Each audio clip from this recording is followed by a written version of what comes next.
Assalamualaikum warahmatullahi wabarakatuh. Apa kabar anak-anak? Semoga kalian selalu diberi kesehatan oleh Allah Subhanahu wa taala, dan jangan lupa tetap di rumah menaati protokol kesehatan supaya tidak terdampak COVID-19.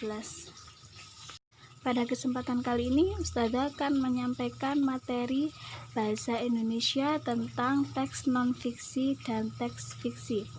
Apa itu teks fiksi dan teks non-fiksi? Simak videonya berikut ini. Pada pelajaran bahasa Indonesia kali ini akan membahas tema 5, subtema 2 dan 3. Kita di sini akan mempelajari teks fiksi dan teks non-fiksi. Apa itu teks fiksi? Teks fiksi adalah sebuah karya karangan atau cerita yang berasal dari kejadian yang tidak nyata atau imajinasi. Contohnya, novel, cerita pendek, fabel, dongeng, dan komik. Nah, apa itu teks non-fiksi? Teks non-fiksi adalah sebuah karya karangan atau cerita yang menceritakan kejadian yang sebenarnya terjadi menurut pendapat penulis. Teks non-fiksi dapat berupa esai, jurnal, dokumenter atau cerita sejarah, biografi, atau laporan ilmiah. Itu yang dinamakan teks non-fiksi. Ciri-ciri teks non-fiksi: yang pertama, ide yang ditulis jelas dan sistematis.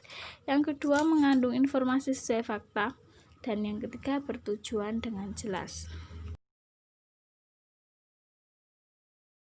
Nah, selanjutnya kita akan belajar tentang menyimpulkan sebuah bacaan.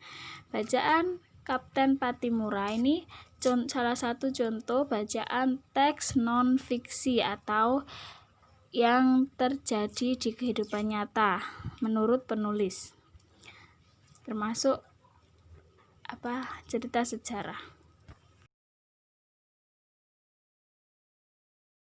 Nah, cara membuat simpulan dari sebuah bacaan, kita akan membuat tabel terlebih dahulu. Tabel KWL. Apa itu KWL? K untuk know, apa yang saya ketahui. W untuk what, apa yang ingin saya pelajari. L untuk yang saya pelajari apa saja. Yang pertama, dari teks Kapten Patimura yang saya ketahui adalah Kapten Patimura adalah tokoh pahlawan dari Maluku, dan yang ingin saya pelajari sejarah perjuangan Kapten Patimura, dan yang saya pelajari sejarah perjuangan Kapten Patimura. Setelah kalian membuat tabel seperti yang tadi, kemudian kalian tulis kesimpulannya dari tabel tersebut dalam bentuk paragraf seperti contoh di atas. Sekian pembelajaran hari ini, kurang lebihnya saya mohon maaf. Wabillahi taufiq wal hidayah. Wassalamualaikum warahmatullahi wabarakatuh. Sampai bertemu di video selanjutnya ya anak-anak. Sampai jumpa.